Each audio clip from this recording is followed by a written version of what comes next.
Bonjour, oui, nouvelle semaine, nouveau numéro, c'est la petite habitude. Cette semaine, on va faire à mon avis un épisode qui va être court, enfin on verra bien, parce que juste après, il y a un rendez-vous avec une représentante, mais bon bref, si le rendez-vous il commence, c'est pas grave, il y a Christophe qui est là, peut-être un caméo du grand chef. Je voulais d'abord rappeler que sur les vidéos, je mets un timecode sur les différentes parties, donc n'hésitez pas à aller dans les parties qui vous intéressent le plus, parce que je me rends bien compte que les vidéos que je fais, c'est propre du coup à la librairie où je travaille sur Dunkerque, donc parfois je parle de lieux propres sur Dunkerque, qui fait que ce que je dis n'est pas forcément intéressant pour quelqu'un qui est ailleurs. Donc n'hésitez pas à passer si vous voulez préférer que les lectures, des choses comme ça. Mais bon voilà, je parle aussi de l'expérience que je connais, et l'expérience que je connais, c'est la librairie où je travaille. Donc voilà, donc n'hésitez pas à passer, je ne serai pas vexé. Aussi, n'hésitez pas à laisser des commentaires si vous n'êtes pas de Dunkerque. Sur le métier de libraire, sur ce que je peux dire en vidéo. Tout ce qui est question par contre propre à des séries, si vous voulez savoir si on a telle ou telle chose en boutique, envoyez plutôt des messages privés, passez par les réseaux sociaux d'Aventure BD, Aventure Manga, ça sera plus simple pour vous répondre. Voilà, alors moi je voulais vous parler d'une petite chose, c'est que on est en période de Black Friday. Et là, on a eu 2-3 fois, j'ai eu encore la remarque cette année, est-ce que vous faites des réductions pendant le Black Friday? Et ça a l'occasion de reparler du prix unique du livre. Alors, il me semble que j'ai déjà fait une vidéo il y a longtemps sur la chaîne, mais bon, c'est jamais, on n'en parle jamais assez. Alors déjà, moi, je trouve que le Black Friday, c'est un peu n'importe quoi. Enfin, le principe, normalement, c'est le vendredi noir. Donc, c'est une journée. Il me semble que ça vient d'Angleterre, enfin, je sais plus. Où là, il y a plein de soldes extraordinaires. Sauf que j'ai l'impression que depuis quelques années, enfin, en tout cas en France, ça dure une semaine, 15 jours. Donc, j'ai l'impression que là, ça fait 15 jours qu'on est en Black Friday. Et autant rappeler ça la quinzaine noire. Enfin, j'en sais rien, mais Black Friday, ça devient un peu ridicule. Toujours est-il que non, il n'y a pas de réduction, promotion Black Friday sur le livre, pour la simple et bonne raison qu'il y a la loi du prix unique du livre, qui on appelle aussi la loi Lang, qui est une loi qui a été créée en fait pour protéger donc le livre, et notamment les libraires. Alors ça marche, ça veut dire quoi? Ça veut dire qu'en fait, le prix, ce n'est pas le libraire qui le choisit, c'est l'éditeur. Donc par exemple, si là je vois de loin le dernier Astérix qui est à 10,50€, il n'est pas à 10,50€ parce que c'est nous qui avons décidé qu'il soit à 10,50€. Il est à 10,50€ partout en France. Parce que c'est l'éditeur qui fixe le prix et personne d'autre en fait. Donc alors ça concerne évidemment que le livre neuf, parce que je parlais à l'eau du prix, ça concerne que le livre neuf. Donc le livre neuf, le prix est bloqué par les éditeurs, c'est l'éditeur qui choisit le prix. Non, le livre n'est pas moins cher dans une grande surface, il n'est pas moins cher sur Internet, ou je ne sais quoi encore. Ça, c'est faux. Si on vous dit ça, c'est complètement faux. Si on vous dit que aussi, ah bah non, je l'ai vu plus cher ailleurs, c'est faux aussi. Ça, on n'hésite pas à le dire. La seule chose que parfois on peut voir, c'est que dans certains magasins, le prix est un peu plus, peut être parfois un peu plus affiché un peu plus bas, qui donne l'impression que du coup c'est moins cher là-bas. C'est faux. En fait, la seule chose que la loi du prix unique permet, c'est d'accorder une remise maximale de 5%. Et cette remise peut être appliquée de différentes façons. Certains l'appliquent directement, pour donner l'impression notamment que c'est moins cher chez eux. D'autres le font sous une forme de carte fidélité comme nous. Donc c'est-à-dire au bout d'un certain montant, vous avez le droit aux 5% de remise. On a des confrères qui le font au bout d'un certain nombre de passages. Par exemple 10 passages, et vous avez la remise. Il y en a qui l'appliquent directement, il y en a qui l'appliquent pas. Voilà, donc il faut savoir que c'est une remise maximale qu'on peut appliquer et qui n'est pas obligatoire. C'est-à-dire, c'est pas parce que vous venez, je veux la remise de 5% qu'on est obligé de vous l'accorder. Évidemment, commercialement parlant, il n'y a pas trop d'intérêt à la refuser, mais voilà, il n'y a pas besoin de carte. C'est pareil, les lieux dont je ne vais pas citer, où il vous dit il vous faut la carte du magasin pour avoir les 5% de remise. En fait, c'est faux. Vous n'avez pas besoin d'avoir la carte d'un quelconque magasin pour avoir une remise de 5% sur les livres. Il suffirait simplement de demander, en fait. Donc ça, voilà, c'est un peu limite. Donc pareil, nous on fait les comptes clients avec la carte, enfin la carte c'est un compte client qui vous permet d'avoir la remise, mais si vous voulez pas de compte client, si vous demandez, on peut vous accorder quand même la remise. Voilà, c'est pas encore une fois, il n'y a pas d'obligation, il suffit simplement de demander. D'ailleurs, donc ça concerne que le livre neuf. Et ça me permet aussi d'aborder donc quelque chose, c'est qu'aussi que... alors ça fait longtemps que je l'ai pas eu, mais du coup, c'est une remise maximum de 5% pour tout le monde. C'est-à-dire que même si vous êtes enseignant, même si, je ne sais pas, vous travaillez aux impôts, vous... j'en sais rien, vous travaillez dans les hôpitaux, etc. Non, il n'y a pas de passe-droit pour des différentes professions, notamment pour les enseignants, qui auraient droit à une remise exceptionnelle. Non, non, je suis désolé, il n'y a pas de remise. Pour peu importe le métier que vous faites, la remise maximale est de 5%. Il y a une remise, alors, je suis désolé, je suis un peu enrhumé, de 9% qui peut être accordée, mais là, c'est simplement pour les collectivités. Ce qu'on appelle par exemple, ça peut être, c'est les écoles, les bibliothèques, typiquement. Donc eux, ils ont le droit donc c'est pour le bouquin en gros, voilà, ils les achètent pour du prêt, et on peut leur appliquer une remise maximale de 9%. Je pense que c'est de là que vient une idée qui commence, enfin qui est de moins en moins présente, que les enseignants pourraient avoir 9%. Non, non. Si vous êtes un enseignant, que vous venez à la boutique pour commander, si c'est pour vous personnellement, vous avez le droit maximum à 5%. Si c'est pour votre classe, donc là c'est différent, vous passez par votre établissement, vous avez un bon de commande, là on peut vous accorder les 9%. Mais les 9% ne sont pas pour vous personnellement, c'est pour l'école encore une fois. Donc voilà. Donc voilà, juste pour rappeler donc cette loi qu'on appelle la loi du prix unique du livre, la loi Langue. Donc vous pouvez taper sur internet pour avoir plus de détails sur Wikipédia est votre ami, ou Google aussi. Vous verrez qu'en fait voilà, cette loi concerne donc ça en France, ça concerne tous les livres neufs. C'est l'éditeur qui fixe le prix, et non, vous aurez beau acheter 3000 balles de bouquins en magasin, non, on vous fera pas un prix, on pourra vous dire merci avec un grand sourire et vous accorder maximum 5%. Parce que c'est légal en fait, c'est tout, que si on vous fait un prix, si on fait une remise de, je sais pas, de 30%, en fait on est dans l'illégalité. Donc c'est aussi pour ça qu'il y a certains éditeurs que parfois qui vendent parfois en direct, qui commencent à faire des promotions, etc. Un peu illégal, mais on travaille plus avec eux. Pareil, on a certains confrères qui s'amusent aussi de temps en temps à faire des vidéos YouTube où ils annoncent une grande braderie avec des promotions incroyables sur leurs bouquins. Et c'est pas de l'occasion, c'est du neuf, c'est sur des livres français, tout ça, et c'est pas non plus tout à fait légal. Voilà, voilà. Ça concerne les comics. Bref. Certains qui suivent les sites de comics savent de quoi je parle. Donc voilà. Donc non, Black Friday, c'est cool, mais sur le livre, ça, on n'est pas concerné. Surtout qu'en fait, nous, il n'y a pas d'intérêt, c'est-à-dire que on n'a pas d'intérêt non plus à faire. En fait, au bout d'un certain moment, je crois que c'est il faut qu'au moins que le bouquin, ça fait... alors je me trompe peut-être parce qu'à chaque fois j'ai un doute. Je crois qu'il faut qu'au moins que le bouquin soit sorti depuis au moins 2 ans, que ça fait 6 mois qu'il n'a pas été recommandé. Là, on pourrait changer de prix. Enfin, en gros, il pourrait devenir un livre d'occasion, limite. Et on pourrait le mettre en promotion, etc. Mais il n'y a aucun intérêt la plupart du temps. Pourquoi ? Parce qu'on a la faculté de retour sur le bouquin. C'est-à-dire que on a commandé 50 bouquins. On se rend compte qu'au bout de 2 mois, on en a vendu un. Donc, j'exagère. Qu'est-ce qu'on fait ? On peut les retourner à l'éditeur. Évidemment, on paye les frais de transport, mais sinon on est remboursé en déduisant du coup les frais de transport. Donc du coup, cette faculté de retour nous permet de tester des choses et surtout de prendre moins de risques. C'est ce qui aussi permet de garantir aux librairies de pas trop, de pouvoir tester des choses sans prendre trop de risques. Par exemple, une boutique de vêtements, s'il y a une collection qui fonctionne pas parce que finalement il a fait un temps pourri, elle est condamnée à rester avec et à leur faire des promotions, etc. pour s'en débarrasser. Ce qui est du coup dans le livre a pas trop d'intérêt. Alors de temps en temps, ça peut arriver qu'en fait, on peut plus retourner le livre parce qu'en fait, il est en arrêt de commercialisation. Ça, c'est l'éditeur qui le déclare parce qu'au bout de X temps, il y a une nouvelle édition, etc. Il décide de refuser du coup les retours. Et là, par contre, dans ces quelques bouquins-là, on pourrait le faire.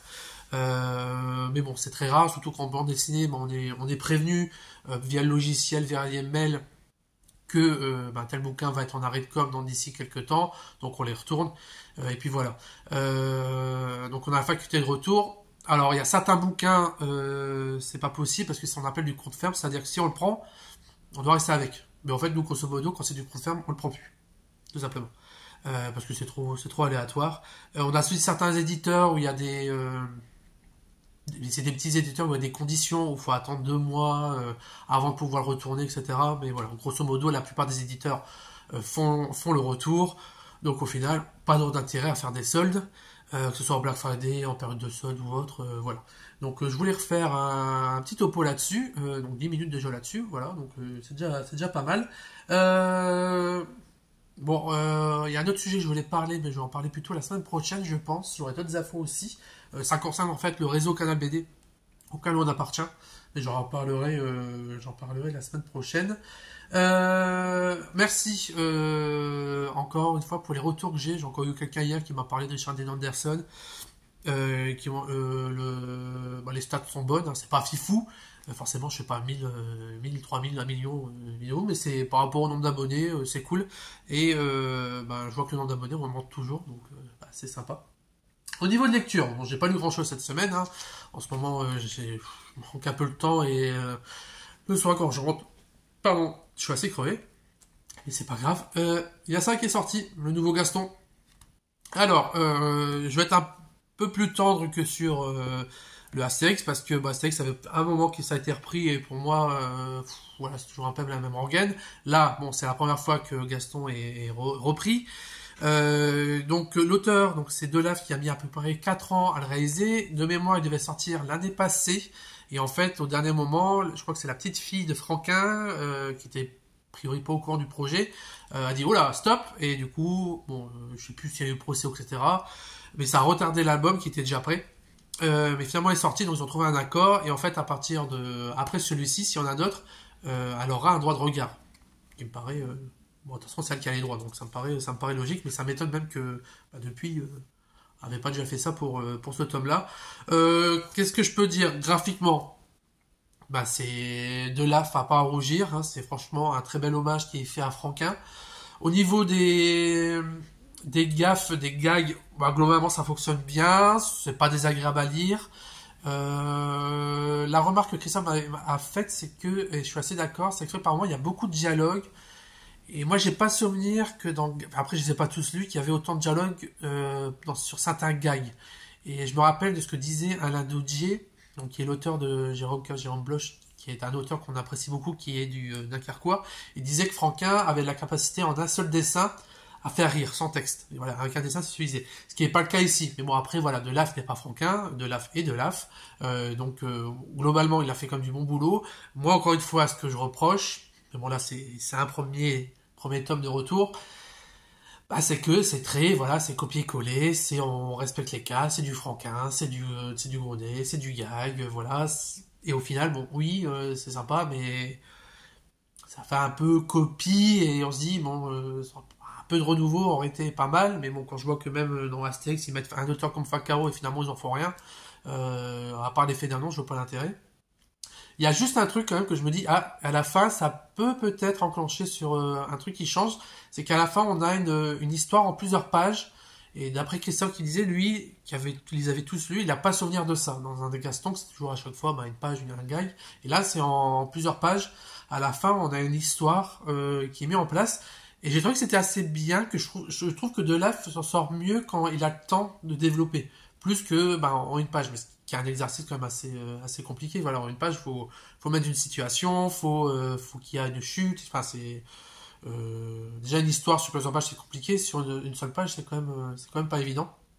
Donc, je me dis, ça pourrait être sympa d'avoir un album où on a 2 histoires, ou même une seule histoire de Gaston. Voilà, pourquoi pas? Ça pourrait changer. Ça pourrait être un exercice un peu différent sur Gaston. Donc voilà, donc à voir la suite s'il y a, à mon avis ça y aura parce que c'est déjà un beau succès. Et puis voilà, donc si vous aimez Gaston, si vous n'avez pas à rougir, vous n'allez pas passer un mauvais moment. Mais voilà, moi encore une fois, quand il y a un nouvel auteur, j'aimerais qu'il y a plus, qu'on lui laisse vraiment la liberté, même si encore une fois, voilà, clairement il a fait du bon travail. Sinon, pour terminer rapidement la vidéo, oui, on va faire une vidéo plutôt courte cette fois. Moi, je voulais parler de quelque chose que j'ai regardé sur Netflix. Netflix a fait une adaptation animée de Scott Pilgrim, qui est donc un comics que je vais vous montrer là. Donc là, c'est la dernière édition de chez iComics, donc qui est en 3 tomes. Tac. Le deuxième. Et le troisième.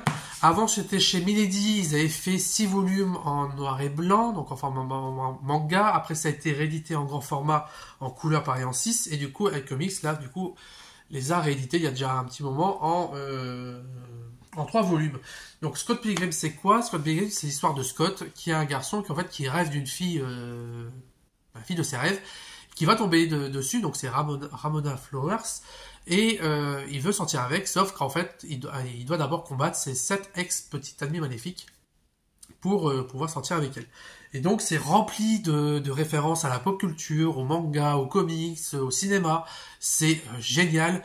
Il y a eu pas mal d'années, il y a eu un film qui a été réalisé par Edgar Wright, donc qui a réussi à résumer, à condenser tous les volumes, et c'est génial.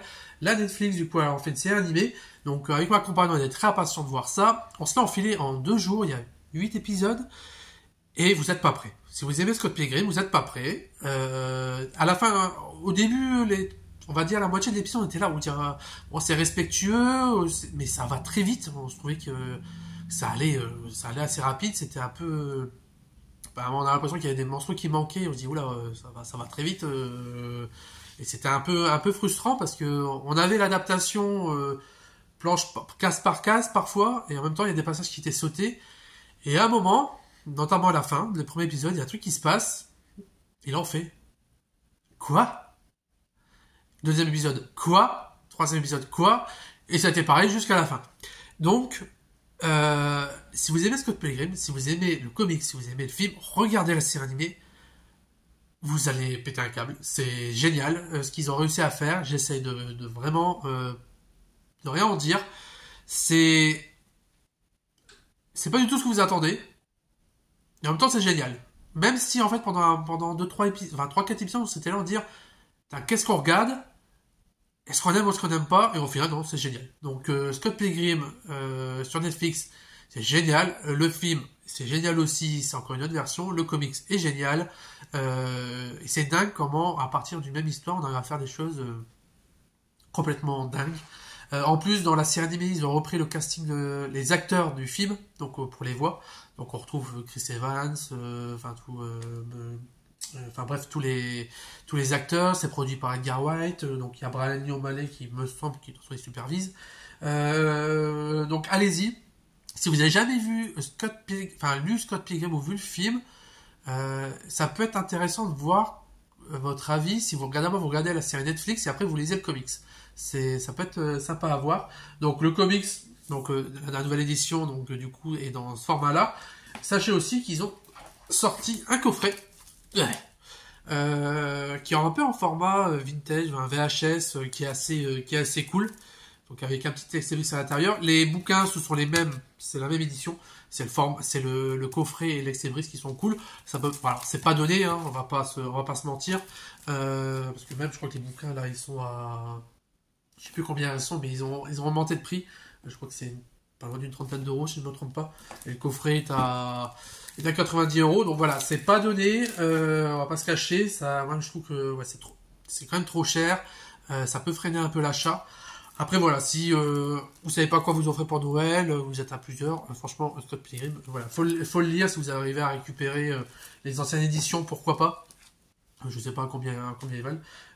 Voilà, donc c'est très cool. Voilà, je pense que j'ai tout dit. Bon, on fait 18 minutes, hein, ça change par rapport aux précédentes vidéos. Là, la dernière, j'avais fait 35 minutes. Je disais que je voulais pas faire plus de 30 minutes. Et bon, la semaine passée, j'étais pas content. Donc voilà, on va s'arrêter là. De toute façon, j'ai parlé un peu de tout. Là, j'ai des petits cartons. La représentante ne va pas tarder. Il y a un camion qui passe. Il fait beau. C'est rare en ce moment. Voilà, donc je vous dis à bientôt. Normalement la semaine prochaine, où là je pense que je parlerai notamment de Canal BD, du réseau, parce que c'est un réseau auquel on appartient depuis très longtemps, qui existe depuis un moment, et en fait j'ai pas l'impression que j'ai pas l'impression qu'il y a encore beaucoup de clients qui savent exactement ce que c'est ce réseau en fait. Donc ça sera l'occasion d'en parler, parce que notamment il y a aussi un projet de nouveau site, etc. Donc j'aimerais un peu en parler. Ça peut être sympa, surtout que le site actuel en plus permet de faire pas mal de petites choses que je pense que les gens ne savent pas, comme suivre des séries, des auteurs, etc. Donc voilà, donc je vous dis à la prochaine, et on est à 20 minutes, donc c'est beau, c'est beau. Voilà, bisous, et pensez à vous laver les dents, c'est important. Voilà. Salut!